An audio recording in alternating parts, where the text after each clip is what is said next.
Zvakanaka. Amen vadikani, ameni. Tadzokazve Amen. nhasi kuzotaura kunaka kwaMwari, tichiramba tichingotaura kusvika Jesu vadzoka. Makadiko kumativi mana, makadiko kwese kwamuri. Tinokudai zvakanyanya vadikani, tinokufarirai zvakanyanya. Toda kusvika patinongotaura zvishoma shoko raMwari, Mwari vedu vachitibatsira kuti zvitiitirewo zvakanaka. Tichaverenga shoko redu Amen. rinowanikwa kuna Isaiah chapter 49 pavhesi 15 ne16. Inoti, ko mukadzi ungakanganwa mwana wake waanoyamwisa akasava netsitsi nemwanakomana wechizvaro chake here? Zvirokwazvo anogona kukanganwa, asi ini handikanganwi. Tarirai, ndakakunyora pazvanza zvangu, masvingo ako ari pamberi pangu nguva dzose. Ndiro shoko redu ranhasi. Mwari vachingoedza kutaura kuti izvoni hakuna mai vakakwana vane pfungwa dziri panzvimbo kuti vagozoti vachiudzawo vamwe vanhu kuti zvamunoona ndakadai ndatokangana mwana wangu mutekisi pandanga ndaenda kutauni, saka ndatomukanganwa. Kana kuti ndatomukanganwa mubhazi, kana kuti ndatomukangana kwandanga ndaendawo kumitingi. Hakuna mai vakadaro. Mai, Amen. kunyanya mwana anoyamwa, anenge achitori padhuze naamai. Pese pavari vanenge vachingoone mwana wavo. Asi Mwari vazotaura nechepazasi pacho vakati, mai vangatokanganwa zvavo mwana wavo, asi ivo Wamasimba Ose hanzi handikanganwa zviite. Zveshuwa kune mamwe madzimai anotora vana vavo unovasiya uko, otodzoka zvake oita kunge anga asina mwana, kana kuti kutobvisa mimba dzacho, kana kuti kutomuzvara mwana iye unomusiya uko oita kunge asina mwana. Asi Mwari vati hanzi handikanganwi, ndinewe. Ndobva pasi zvondinyatsondinakisa ndopanzi hanzi vakatinyora mumaoko edu muzvanza zvavo, zvokuti vakangodai so vanotokuona urimo. Vadikani, pane vamwe vanotofungawo kuti vanhu vakakuonera pasi vofunga kuti Mwari havakuzivi. Vanhu vakasakufunga, vakasakutaura newe, vakachiona kunge usipo iwe uripo, Mwari havafi vakakukanganwa mudikani. Mwari vanotida. Pane shoko raMwari rinototi hanzi zvoni, Mwari vanoziva nevhudzi riri musoro medu kuti mune mamiliyonzi nemamiliyoni. Pakabva 10 Yes. vanotozviziva kuti -10 -20 zvoreva kuti vanotida vadikani. Musanyengerwa newakaipa kana naSatani. Ukangonzwa mumwe munhu akati wakashata, iwe kuti zveshuwa ndakatoshata, hakuna zvakadaro. Mwari vanotokuda zvakadaro. Satani ndo Yes. basa rake kupota achikuyeuchidza kuti wakanzi hauna chinhu iwe, uri murombo, hauna kuenda kuchikoro, hauna kudzidza, hauna mari, hauna basa. Iwe bva wazviunganidza zvese. Mwari vati ndinokuda, ndinokuziva, Yes. handikukanganwa, vanewe, nokuti tiri vana vavo. Vanhu zveshuwa vanosvika unokanganikwa, vanotokukanganwa zvechokwadi, asi Mwari vedu havafi Yes. vakatikanganwa. Vadikani, ngatizei kuti tinodiwa naShe. Vanototida zvakanyanyisa. Ukazoverenga zvakanaka shoko raMwari kuna zvakazarwa, unonzwa kuti hanzi ndikukurumidza kuuya, nokuti vanotida kuzotipa zvatinenge Yeah. takabata, nokuti vanodi Yes. vanotida. Saka vadikani, ziva kuti tinodiwa. Mwari vanokurumidza kuuya, ende vati zvei, handikukanganwi, ndakakunyora muzvanza zvavo. Saka kana wakanyorwa, handisati ndamboonawo mai vanonyora zita remwana wavo muruoko. Hakuna zvakadaro. Vanenge vachingokuziva, asi Mwari vati handi ndakakunyora. Takatonyorwa nemasedi ese nemasenemu zvese takatonyorwa kuratidza kuti vanotida. Kutida tikanyatsozvitarisa pavakaenda pamuchinjikwa, Yes. vakabva vatotifira. Hakuna mai vanoenda pamuchinjikwa, handisi kuti mai vakaipa, ndingoedza kungotaura madirwa atinoitwa naMwari. Hakuna mai Yes. vanoenda pamuchinjikwa, hazvigoni, havatogoni. Mukaona mwana iri mbavha iye akanzi ngaende kujere, mai vatochembera kuti chigai ndinopedzisira makore angu ndiri kujera. Havadaro, vanongoti munhu nemhosva yake. Vana vane musikanzwa wavedu, vana vamazuva anava havakwanisi kuti gai ndichiinda ini, nokuti zveiko Chokwadi. zvinhu zvese ndosaka ndichiti Mwari vane rudo runotyisa vadikani. Vanotida zvinotyisa, saka ngativimbe navo, tisateerere zvinotaurwa Yes. newakaipa achititsondora, achitidzikisira pasi, achidii. Ndosaka uchizoona mumwe achizvisunga bhosi haanyatsoziva rudo rwatakaitirwa naKristu. saka anongoona munhu akati handana basa newe iwototi zvechiwa saka ndina basa yangu zvenditodai. Tine basa. Zviudze kuti ndinodiwa, ndinodiwa. Vakatonyora zita rangu murungoko umu ende vati ndinokurumidza kuuya kuzotipa zvinhu zvedu zvatinenge takamboshandawo sevana. Tinodiwa vadikani, tese kunze uko tinodiwa. Kune umwe andifunga kuti mai we ndisina mari kudai ende zvakazenga. Vanokuda zvakadaro, vanokuda zvakadaro. Igai ndisirowo vamwe vapfuurire mberi nekunaka kwaMwari. Chinhu chakanaka chero shoko ramauya naro sisi Chipumupuro rekudiwa naShe, because kazhinji mumwe anenge asina kuexperiensa rudo, pamwe achikura kana kumba kwavo kana mumagariro kana kwaakaroorwa chaiko, pamwe anenge asingagamuchirwe, but kuziva kuti Wamasimba Ose anokuda ishoko rakasimba zisingaiti. Zvinoita zvakanaka naGenesis, ukadzokera back kuna Genesis 1:26, Mwari paya pavanoti let us create men in our own image after our likeness and let us give them power and dominion. Daive nyaya yekuda munhu, vaichangoda kungosika munhu wavanoziva vachishandisa kuti yes tine simba pamusoro pemombe kana kuti, but wakatisika kutifananidza naye muimeji yake, mukufanana naye, so that hatina kana, we are not going to lack anything, we are not going to be less in anything, we are not going to suffer in any way, but we are going to be like God. Saka unoona kuti rudo rukuru rwekuti Mwari was even willing to share umwari hwake nesu. Ndiani anoita izvozvo? Unogona kuona kuti even paukama kana pamazvariro muri pamwe chete chaiko, unogona kusada kuitira zvakanaka hama yako, your brother or your sister, senge zvakaitwa naJesu. Unogona kuti zvinhu zvako chaizvo unogona kunge uchizviomera kuti zvibatwe neumwe munhu, but Mwari vakatifananidza nawo kuti tifanane nawo. I think pane vhesi handinyatsodza kuti riri panani inotaura kuti hanzi he is closer than a brother. Jesu madira avanotiita, he is someone who is ever present, wekuti unovimba naye, he is a friend that you can talk to. Kunyange pasina ani nani, iye he never leaves, he is always there. Saka Mwari vakatinakira. Pane scripture rina 1 Peter 2 pavhesi 9 yainoti tiri rudzi rwakasanangurwa, upirisita hwamambo, rudzi rutsvene, vanhu vaakazviwanira. Handi muri kuona, we are a chosen generation, we are a royal priesthood, we are a peculiar people, we are a people that belongs to God. Tiri vashe. Saka Mwari vanototishedza kuti tiri vanhu vavo. Saka rudo irworwo rukuru runoshamisa. Samwana akangokuita kuti uyu ndewangu, imagine kana pane vanhu vakangowanda wanda and pamwe you are feeling lost, maybe your hubby kana your boyfriend is not there yet, vamwe vakamira vari tutu, iwe wangosara uri one, kungoita umwe munhu anongokuclaima sokuti this one is mine. Zvinhu zvinofadza zvisingaiti. But what if Wemasimba Ose uchikuclaima kuti you are mine? Zvinodarika any belonging yaungatsvage pazveupenyu huno. Unoziva kuti you are set in this life and you are also set even for eternity. Saka rudo rwaMwari runoshamisa, takakosha pamberi paMwari vadikani. Thank you sister for neshoko very very powerful kudai.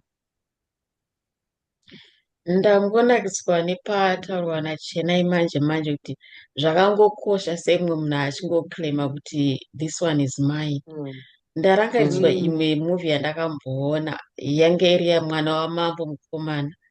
Saka angaiswa in charges menyika like dziri kure, mamisha zvakangosiyana siyana.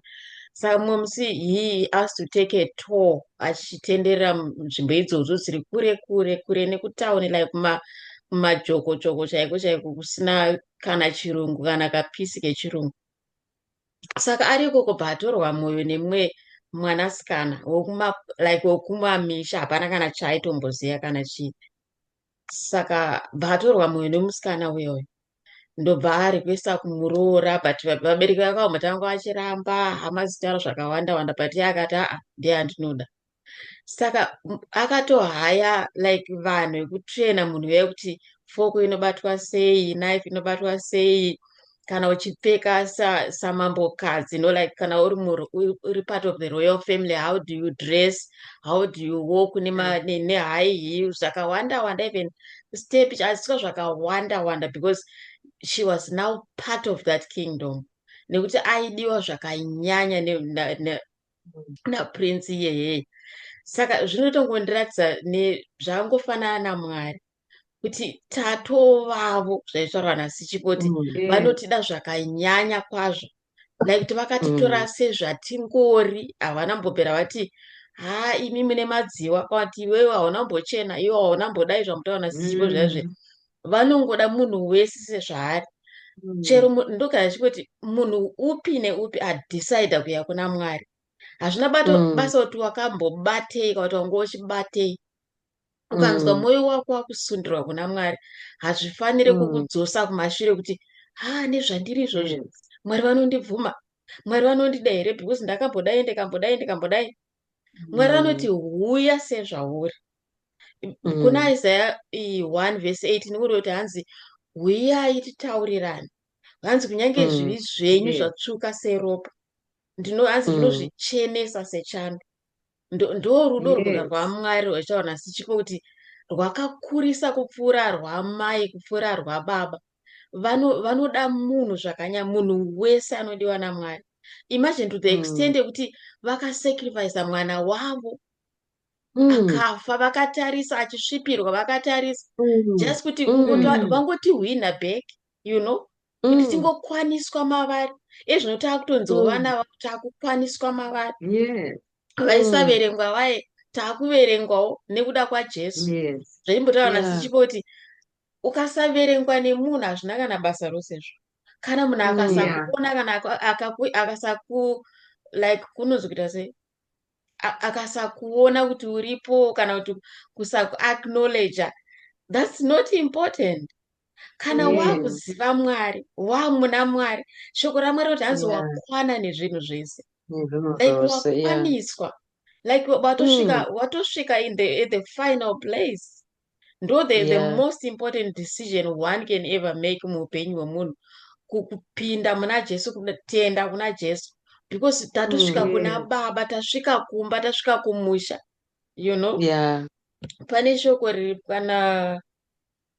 pana Isaiah 41 rinoti hanzi izvo, 41:10 inoti hanzi, naizvozvo usatya nokuti ndinewe, usavhunduka nokuti ndini Mwari wako, ndichakusimbisa uye ndichakubatsira, ndichakutsigira noruoko rwangu rworudyi rwokururama.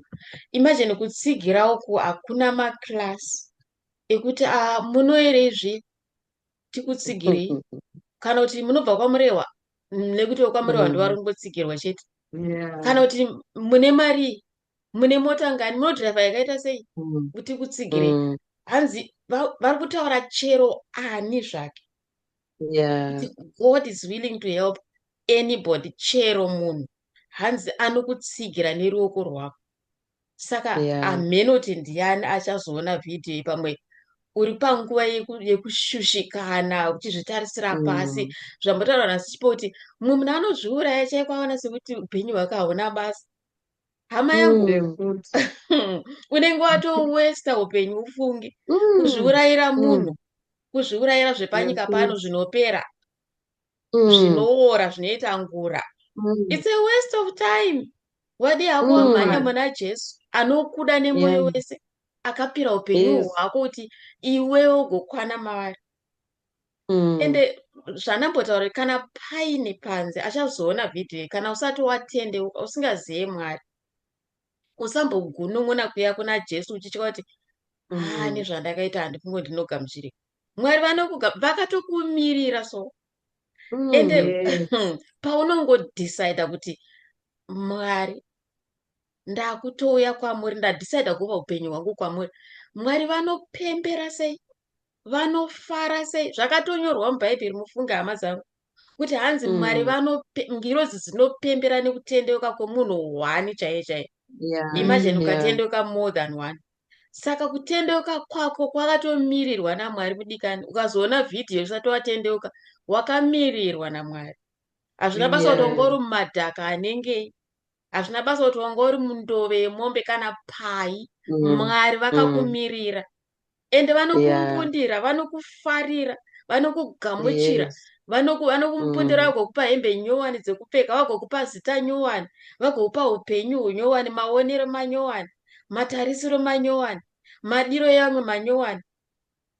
Unozwa kuti ndakadzidza kuti izvo, kana ukaziva ukaandastenda kuda Mwari, rudo rwaMwari, soka it's so easy kuda vamwe.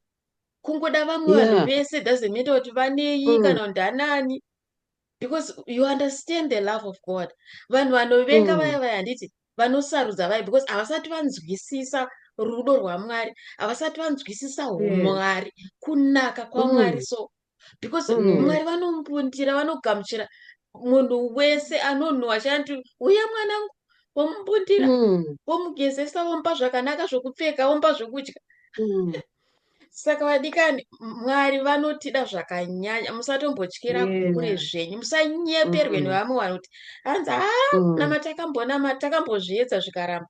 Munonyeperwa, haana mbobvira because kana wamuwana Mwari haumbofa wakamusiya.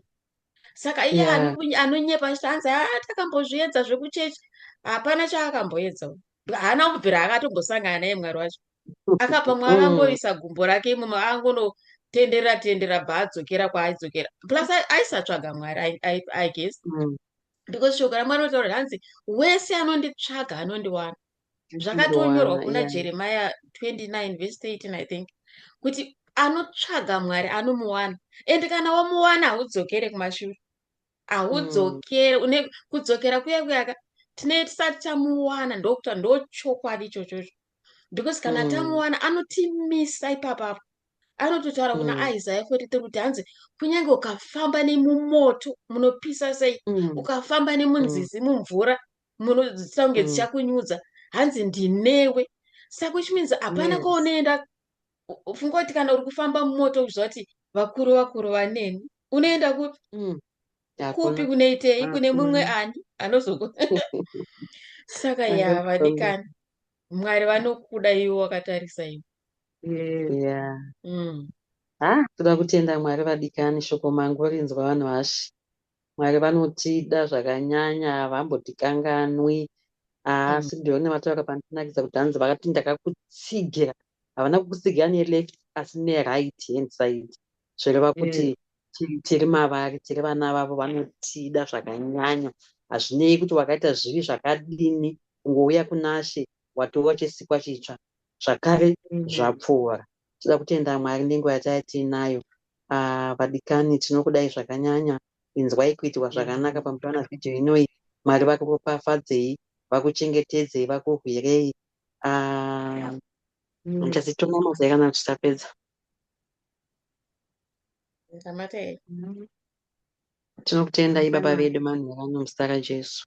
Tinokuremekedzai muchinda werugare. Tinokudai nokuti makanaka muri Baba vedu, neshoko ranga riri pakati pedu, kuti munotida, mutikanganwi, makatotinyora muruoko rwenyu, ende munotitsigira right hand neruoko rwenyu rwerudyi.